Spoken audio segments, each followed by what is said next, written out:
morning, happy Tuesday. We're coming to you high energy because Slick Rick is back in one piece. And if that don't get your pecker hard, I don't know what does. We got a lot going on. We have an open house and our grand opening of Nasty Speed and Performance, which is when we'll be releasing the information for our Nasty Speed and Performance membership, Platinum membership program. That's going to be on the 20th. I'm not sure if I have an event page up yet, but when I do get it up, I will make sure it is the first link in the description below. So don't everyone go to the comment section and be like, oh, what do you know, John didn't put it in the comment section. It might not be created yet, so just chill out. When it's created, I'll put it in there. That's very exciting. We got the official grand opening. We're gonna have a car show. We're gonna have a practice tree shootout.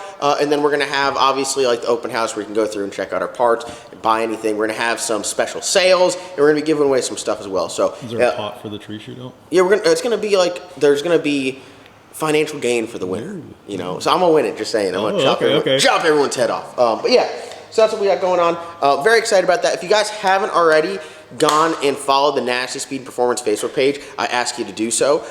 You guys follow my personal Facebook page. I have like 10,000 followers on that. Kind of weird, don't know why, but hey, appreciate you following that. My John Doc Facebook page has 20,000 followers, and the Nasty Speed and Performance page is like 700. So we need to get those numbers up. So everyone do me a favor, go and second link. Well, let me get the first link, true first link. The first link in the description will be to the Nasty Speed and Performance Facebook page, and I won't forget it. And the second one will be the event page when I get it created. So we're all on the same page. We good? I'm good. Are you good? Good. Are you good at home? Okay, good. All right. So we're talking about Slick Rick. We got it back together.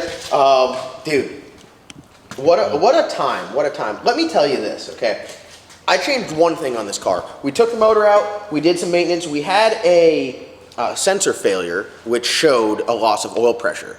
The motor still had oil pressure, but Scott is in charge of our engine program at Nasty Racing, and Scott said, hey, let's take it out. It takes a couple hours to get it out. Let's look at it, and we'll go through it. We took everything out. We look at it. There was one piston that had a little bit of wear. It needs to be coated from line to line. So we put a new piston in there, and we put everything back together. Everything looked great. Like the bearings looked brand new. They had 3 runs on it. There was no issues. The smoking that you guys saw was just some twin turbo, a lot of oil in the turbos. When you let go, these motors don't have valve seals. It's just, they got a brass liner, so oil will get by it and it will smoke on the big end. When it's hot and you're under boost, it's just burning it off. You can't even see it. So it was like a perfect storm. A little bit of smoke on the big end. The data log showed it lost oil pressure, which was weird, right? Because why would it lose oil pressure? We just put the motor back together, so hey, we'll look at it. So while we were doing all that, we decided to make the change over to a primer. You guys may have heard in other videos when you go to start this, start it up first thing in the morning, we'd crank it over for, I don't know, 20 seconds with the ignition off. And all we were doing is just trying to get oil through the whole motor. And the bearing clearance on these big motors, it's huge. So you can literally hear the shit clanking around in there, right? And you hear it clanking around, and as soon as it starts to make oil pressure, the noise goes away. And you just mentally, you're like, dude, there's shit in the motor just banging the fuck around. And you're like, well, that's not good. So we had a Clearview filter on there before. I wanted to put this Peterson filter on there. Peterson filter housing with a System 1 filter. We have this exact setup on the Black Sheep. I am converting every single car we have over to this because I like it that much. This allows you to prime it. All right, hold on, I got a drill here. We'll just prime it for you real quick. Prime it without turning the motor over, which is good. You always, first fire up of the day, you want to prime it. So we haven't run it since last night. Hear it? Hear it lug down? Well, we're good. Now the only bad part with a turbo car, I'm used to being a blower car, is it's feeding oil. so you just filled up your turbos? Just filled up my turbo. Yeah. So I'll just suck it out. Yeah. You know. Good but call. very, very good to prime it. That's all it took to prime it. That's so awesome. we eliminate the 20 seconds of shit rattling around trying to prime it. It's got to be hard on it. Yeah. So longevity, very good for the motor. If you could prime every car before you start it for the first time, that's worth its weight in gold, 100%. It's just, you gotta remember to put turn the scavenge pump on. If you can't tell by my oily exhaust, I forgot yesterday. You know, everyone's like, oh, well, that's really not bad. You just swapped, you know, the oil filter setup. Well, that's fine. That's not a big deal. Actual time in this, right? Like, no joke. And I feel like when I work on stuff, I'm pretty efficient. Would you agree with that? Like, especially with any of the plumbing stuff, I'm rather quick with it. 8 to 10 hours. Just to swap an oil filter. And not swap, just to change. You had an 8 to 10 hour oil change, essentially? Dude, essentially. With a filter change? But explain that to someone. It's what a lot of people don't understand. That's why I wanted to make this video is, it's not like that. It's not like, oh, here, just screw that up. Oh, you're going to go from a AC Delco to a damn Fram? It's not like that. If you were to tell someone, not in the racing industry, that, hey, we're going to swap from a System 1 filter, which is a different style, like it mounts differently, and the inlet and outlet's different, to a Peterson that has a primer, so it has a whole different stage on it. And you're like, yeah, it's probably going to cost, $100 an hour, $800 to $1,000. And be like, you're going to pay $800, $1,000 just to put that on there? Well, that's what it actually takes. Because, so this is what you do. You got to take the motor plate off. You got to figure out where it fits, right? Which, that's half the battle. Luckily, the size of this is not any bigger than the Clearview. You don't have a whole lot of room down in there, though. It fits just right. So, take the motor plate off, figure out where you're putting it, drill it out, countersink it, bolt the bracket. You can clock this in different orientations. So if you were to like put that on a bar, you could still make it where it's perpendicular to the ground. Bolt all this up, and then you're good to bolt it back on. So like that might take an hour, honestly, to do it right. Like to countersink the bolt, sand it down, throw some paint on it so it looks good, bolt it up. So you're in an hour there. So now you got just your filter housing on there. Then you got to make lines. So like I said, this has a whole additional line than our previous oil filter setup. So you have our pump in, right, which this is a Brown & Miller 120 degree fitting. We put some heat sleeve on it. It's dash 12. Goes up here to a 90 degree. That's inlet for the filter. It goes through, gets filtered. Comes up here, outlet, 120 degree Brown & Miller. Goes down here, and then it goes to another. This is a 160 degree swivel, very expensive fitting from Brown & Miller. Luckily, I found that shit here. I found it in-house. Really? Yeah. It cost me $0 this time. Yeah. So then, if it was like a $200 fitting, now we use it twice. It's two $100 fittings. It's not that expensive. But so you got this 160 degree fitting, and then you go to a Racetronics dash 12 port fitting with 1/8 inch NPT outlet. So do you understand how confusing this is, right? Like, I'm just saying that if you don't understand fittings or all that stuff, you're just like, what's going on? Yes, that's how I feel. So that was just the inlet and the outlet to the filter. In addition, we've added a primer stage. So when you turn the primer, it doesn't pull it through the oil pump. This is directly to the oil pan. So it's got a dash 10 line, dash 1090 on each side with some heat sleeve on it. That's just in the oil pan. So this sucks, goes through the filter, and then comes out and goes into the motor. So you prime it, it picks up the oil from something completely separate.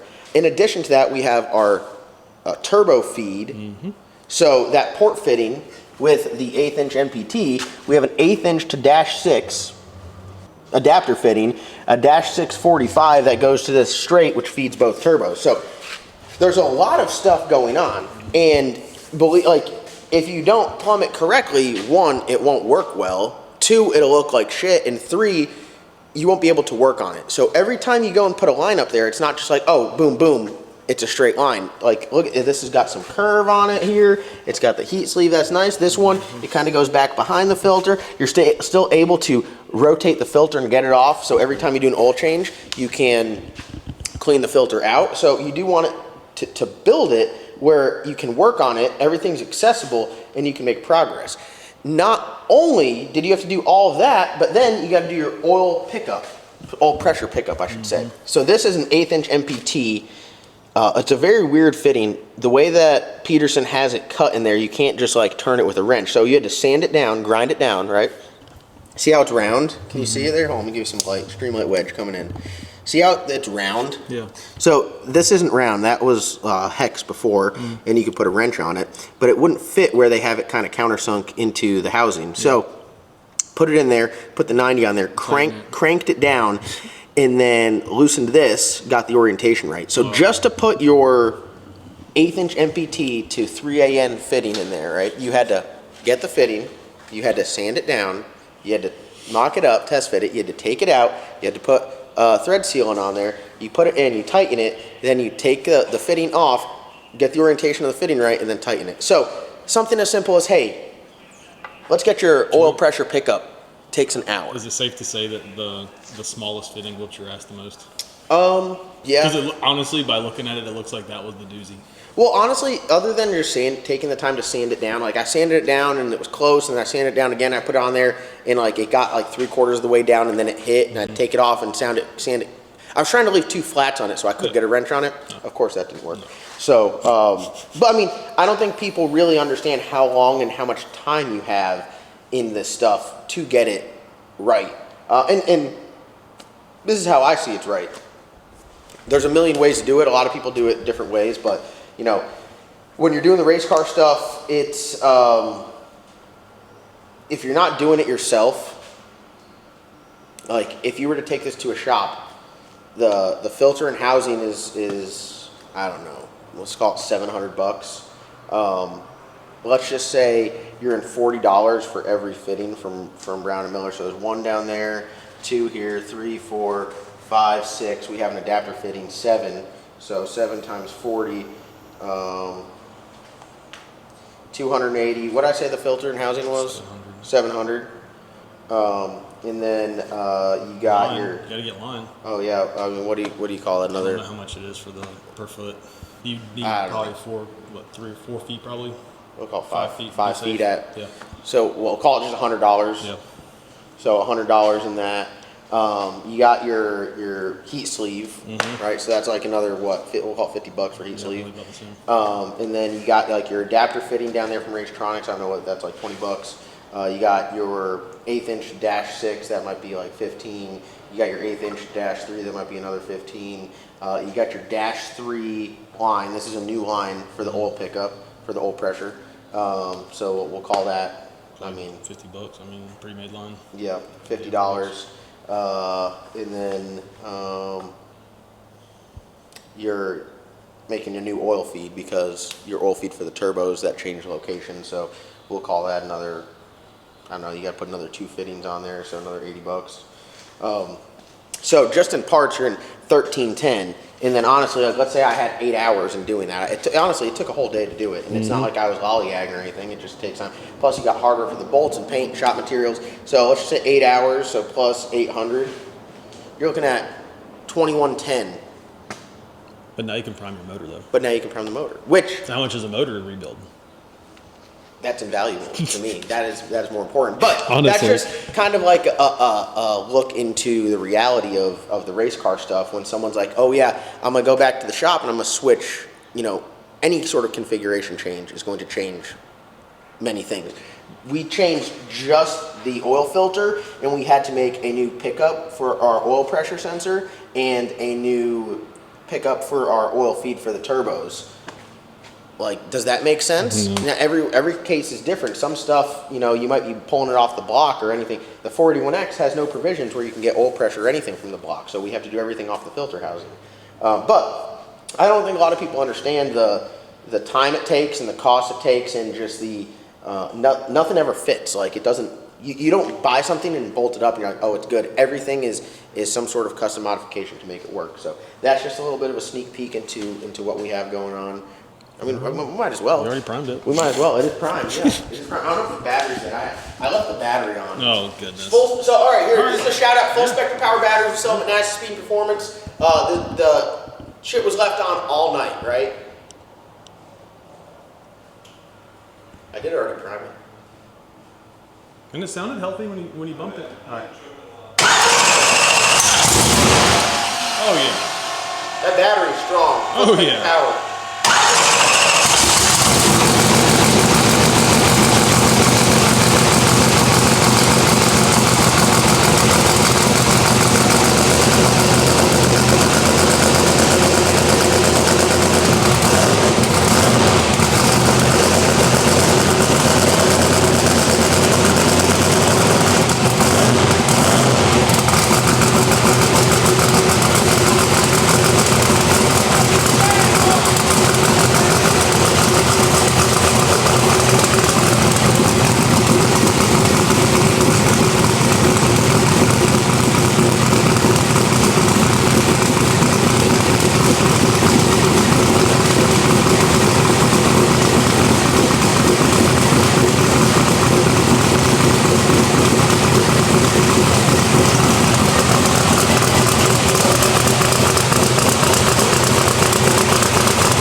We're back!